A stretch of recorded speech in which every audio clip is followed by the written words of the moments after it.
हमारे जितने भी इंटरेस्ट होते हैं या पैशन बोल लो या जो भी बोल लो, हमें जिस भी काम में इंटरेस्ट होता है हम कहते हैं, मुझे लगता है मेरे एक्सपीरियंस से ये सब आ रहा है हमारे based on past experiences, past memory, मतलब जो भी हमने बचपन से लेके अब तक गैदर किया है। अब अगर हम इसके एक स्टेप फर्दर जाएं तो बेसिकली होता क्या है, जब हम कोई चीज एक्सपीरियंस कर रहे होते हैं या कुछ भी चल रहा होता है और हमें उसमें छोटे छोटे मोमेंट्स होते हैं जिसमें हमें अच्छा लग रहा होता है।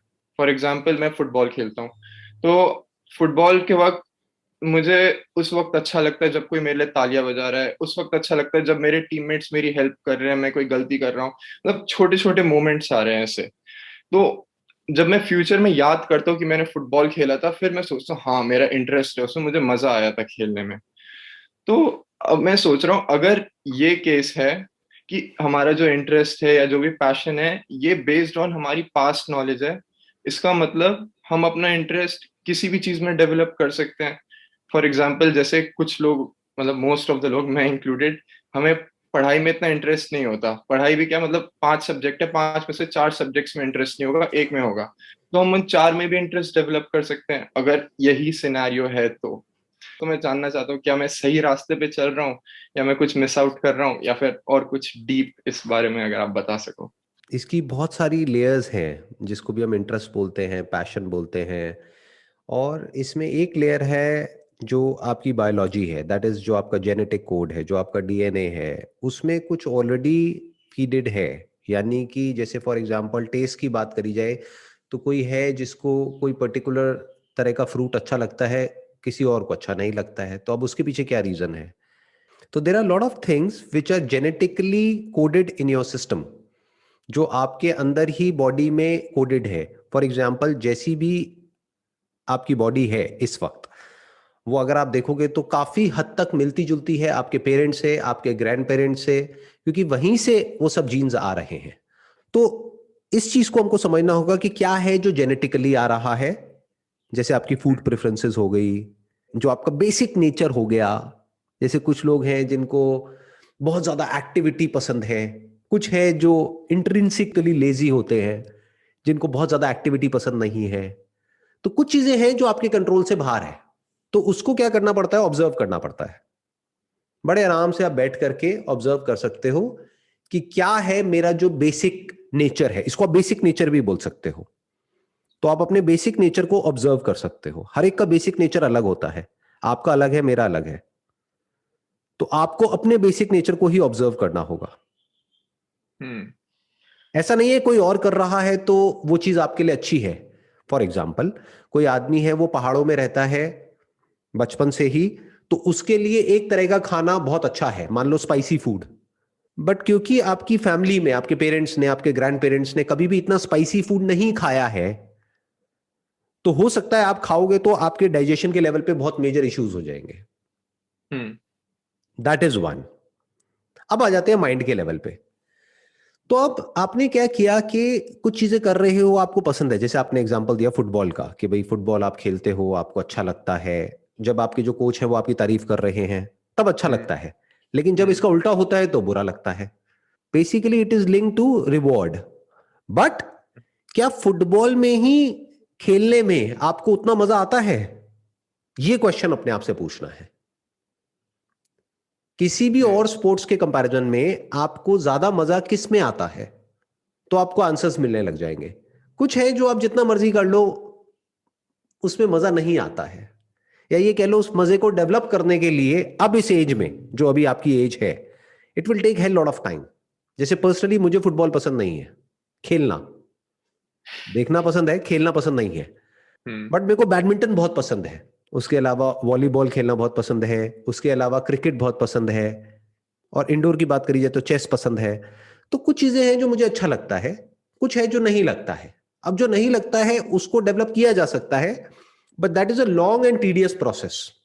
अब आपने बात करी सब्जेक्ट्स की, कि भाई 5 सब्जेक्ट होते हैं, उसमें से एक पसंद है लेकिन 4 पसंद नहीं है। तो what you are thinking is कि वो चारों को मैं अगर प्रैक्टिस करता चला जाऊं तो वो पसंद आ जाएगा। ऐसा नहीं है।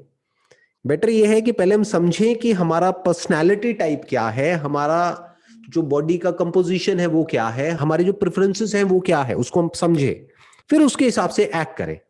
तो सक्सेस मिलने के चांसेस बहुत ज्यादा है।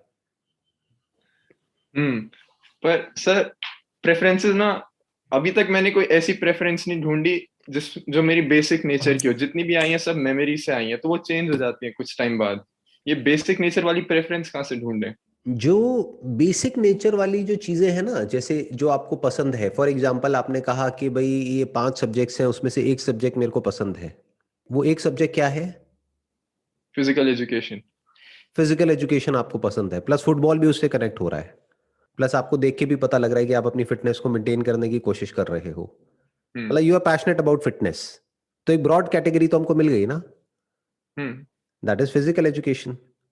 तो अगर इतना ही हमको पता लग जाता है तो हमारी लाइफ बहुत हद तक सॉर्ट आउट हो जाती है। फॉर एग्जाम्पल, मान लो केमिस्ट्री है, उसमें आपका इंटरेस्ट नहीं है, अब आप कह रहे हो नहीं मेरे को तो डेवलप करना है केमिस्ट्री में अपना इंटरेस्ट, तो जब फिजिकल एजुकेशन में हो सकता है तो केमिस्ट्री में भी हो सकता है, डेफिनेटली हो सकता है।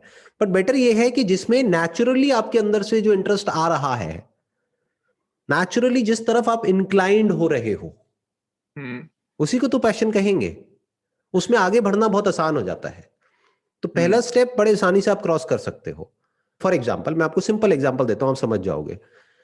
आपको आम खाना मान लेते हैं अच्छा लगता है, मैंगो अच्छा लगता है, और मान लेते हैं करेला बुरा लगता है, ऑफ कोर्स। राइट? तो अगर आप कोशिश करो, अपने माइंड को प्रोग्राम करो, रोज करेला खाओ और किसी तरीके से उसमें कुछ स्पाइसेस ऐड करो, ये करो वो करो, तो हो सकता है हम्म। आपको करेला भी अच्छा लगने लग जाए, हो सकता हम्म। है। बट उसकी पॉसिबिलिटी बहुत कम है। मैंगो के लिए आपको कोई एफर्ट करने की जरूरत ही नहीं है, मैंगो जितना मर्जी खा लो। हम्म। हाँ, उसको भी एक्सेस में खाओगे तो प्रॉब्लम हो जाएगी, हम्म। क्योंकि फिर मैंगो भी अच्छा लगना बंद हो जाएगा। तो वहां पे एग्जैक्टली। हल्की सी, इसको बोलते हैं, एक भूख को बचा के रखना होता है। हम्म। ये बहुत एक डीपर लेवल से मैं आपसे कुछ बात कर रहा हूं, हो सकता है आप इसको रिलेट कर पाओ। अपनी भूख को बचा के रखना होता है लाइफ में, हर चीज में, हर तरह की जो भूख है हमारी। हम्म। आपको वही चीज जो कल अच्छी लग रही थी आज बुरी लगने लग जाती है, अगर आप एक्सेस में कर लेते हो तो। फॉर एग्जाम्पल, आपने फिजिकल एजुकेशन की बात करी, फुटबॉल की बात करी, तो अगर आप 8 घंटे तक फुटबॉल ही खेलते रहोगे तो अगले दिन मन ही नहीं करेगा फुटबॉल खेलने का। बट नेचुरली मानो आपकी कैपेसिटी है 2 घंटा खेलने की, 2 घंटे तक आपको लगता है कि यार मेरे को अच्छा लगता है, तो 2 घंटा खेल लो। बाकी का टाइम बचा, उसमें आपने फिजिकल एजुकेशन के बारे में स्टडी किया। आप कितना स्टडी कर सकते हो कोई लिमिट नहीं है, उसमें किस किस तरह की एजुकेशनल क्वालिफिकेशन ले सकते हो उसकी भी कोई लिमिट नहीं है, कितना आगे जा हम्म। सकते हो उसकी भी कोई लिमिट नहीं है, कितना डीप में जा सकते हो उसकी भी कोई लिमिट नहीं है।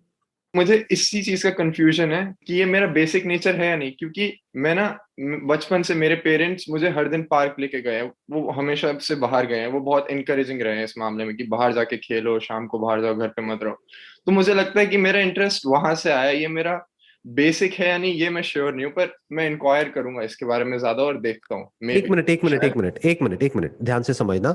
तो इसका मतलब आप कह रहे हो बचपन में ही आपकी वो कंडीशनिंग हो गई है। वही।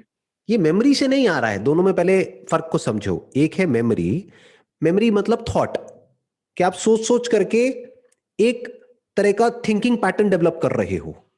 एक है आपकी हैबिट, वो भी हम्म। मेमोरी का ही पार्ट है, बट वो कहां से आ रही है? प्रैक्टिस से।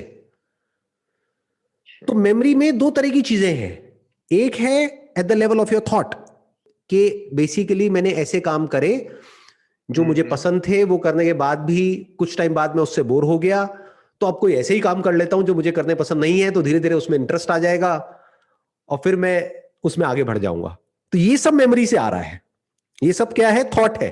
क्योंकि जैसे ही आप करने जाओगे कोई ऐसा काम जो आपको पसंद नहीं है, तब आपकी जो पूरी की पूरी बायोलॉजी है, आपकी जो बॉडी का स्ट्रक्चर है, वो कहेगा यार ये क्या कर रहा है।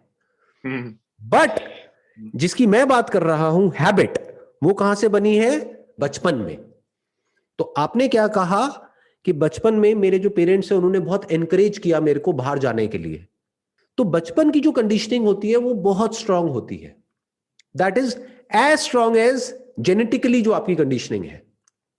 बचपन में जो कंडीशनिंग होती है, मतलब 10 से 15 साल की एज तक, पैदा होने से लेकर के 10 से 15 साल की एज तक जो भी आपने हम्म। किया है, अब वो करना आपके लिए एफर्टलेस है।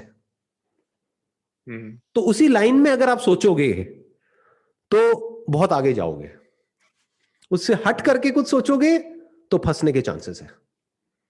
फिर आपको बहुत एफर्ट करना पड़ेगा, यानी कि पहले उस बचपन की कंडीशनिंग को तोड़ना पड़ेगा। देखो, जेनेटिक कंडीशनिंग तक तो पहुंचना ही बहुत मुश्किल है। हमें क्या पता जेनेटिकली क्या कंडीशनिंग है क्या नहीं है। उसके लिए क्या करना पड़ेगा, अपने पेरेंट्स को, ग्रैंड पेरेंट्स को और उन सबको, जो पीछे की पूरी चेन है, उसको बारीकी से ऑब्जर्व करना पड़ेगा। जैसे अगर मैं अपना एग्जांपल दूं तो मैं अपने ग्रैंड पेरेंट्स को जब देखता हूं, यानी मेरे ग्रैंडफादर, मेरे फादर के साइड के, और उधर से भी मैं अपनी मदर के ग्रैंडफादर को देखता हूं, तो दोनों ही मेडिटेशन में बहुत ज्यादा इन्वॉल्व थे। तो मे बी ये चीज जेनेटिकली मेरे अंदर आ गई है। मेरी मदर के जो ग्रैंडफादर थे, वो कई कई दिनों तक, गोवर्धन में एक जगह है मैंने देखी थी, वो वहां पर एक छोटी सी गुफा है, कई कई दिनों तक उस गुफा में बैठ करके मेडिटेशन करते थे। तो मेरे फादर के फादर वो ज्ञान योग की तरफ थे, और मेरी मदर के जो ग्रैंडफादर थे वो ध्यान योग की तरफ थे। तो इसलिए ज्ञान प्लस ध्यान, ये दोनों मेरे लिए बहुत ही एफर्टलेस है। इसके लिए मुझे कुछ एफर्ट नहीं करना पड़ता है। तो इस तरह से आप ऑब्जर्व कर सकते हो अपने पेरेंट्स को, अपने ग्रैंड पेरेंट्स को, सबको बारीकी से ऑब्जर्व करो और समझने की कोशिश करो कि ऐसा क्या है जो आपको मिला है विरासत में। I am not talking about money and property and all that, I am talking about your genetics, right? That is one.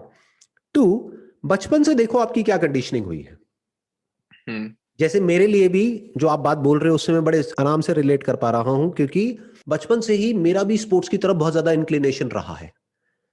मतलब सुबह घर से निकलता था खेलने के लिए 6 बजे, शाम को 5-6 बजे तक घर में घुस रहे हैं। ये मैं बात कर रहा हूं मई जून के महीने की, जब वो 2 महीने की छुट्टियां होती थी। भरी दोपहरी में, गर्मी में, दिल्ली की गर्मी आपको पता ही है कैसी होती है, वहां पर भी सुबह घर से निकला हूं, शाम को घर में घुस रहा हूं। तो वहां से स्टेमिना डेवलप हुआ है, स्पोर्ट्स की तरफ इंक्लिनेशन है। तो वो सब चीजें मेरे लिए करना बड़ा आसान है। दूसरी तरफ से कोई बच्चा है जिसको बचपन से ही बिठा दिया गया है पढ़ने के लिए, 24 घंटे पढ़ते रहो पढ़ते रहो पढ़ते रहो, अब उसको बोला जाए एकदम से कि भाई तुमको जॉगिंग करनी है 1 घंटे तक, वो बेचारा घबरा जाएगा, वो कहेगा ये क्या करवा रहे हो मेरे से। बट उसको बोला जाए पढ़ना है तो उसके लिए बड़ा आसान है। तो इस तरह से आपको स्टेप बाय स्टेप आराम से समझना होता है। जैसे आपने कहा कि भाई बचपन से ही आप बहुत एक्टिव रहे हो फिजिकली, तो अगर कोई ऐसा ही प्रोफेशन चूज करते हो और अभी आप स्पेन में हो, तो आई एम श्योर आपका फाइनेंशियल बैकग्राउंड अच्छा है। अब अगर कोई ऐसा काम आप करते हो जो आपके इस पैशन से रिलेटेड है, that could be opening up a fitness centre in India, जैसा इंडिया में कोई और फिटनेस सेंटर ना हो, may be a chain of these fitness centres. आप समझ रहे हो ना मैं क्या कह रहा हूं, कि स्पेन में रह करके आपने ऑब्जर्व किया यहां पर क्या क्या हो रहा है, किस किस तरीके से हो रहा है, प्लस ऑस्ट्रेलिया आप जा रहे हो, वहां पर भी आप फिजिकल एजुकेशन के ऊपर स्टडी कर सकते हो, उससे रिलेटेड डिग्री या डिप्लोमा या जो भी है वो ले सकते हो, ताकि थियोरेटिकल नॉलेज आपके पास में हो। प्लस वहां पर भी आप देखो लोग क्या क्या कर रहे हैं, किस किस तरीके से कर रहे हैं, प्लस आपको एक गैप नजर आएगा जो इंडिया में अभी भी नहीं हो रहा है। फिर दिल्ली में या बॉम्बे में आप जा करके अपना कोई इस तरह का सेटअप शुरू कर सकते हो। तो ऐसे अपने आप को समझना होता है हर लेवल पे, और उसके हिसाब से एक्ट करना होता है।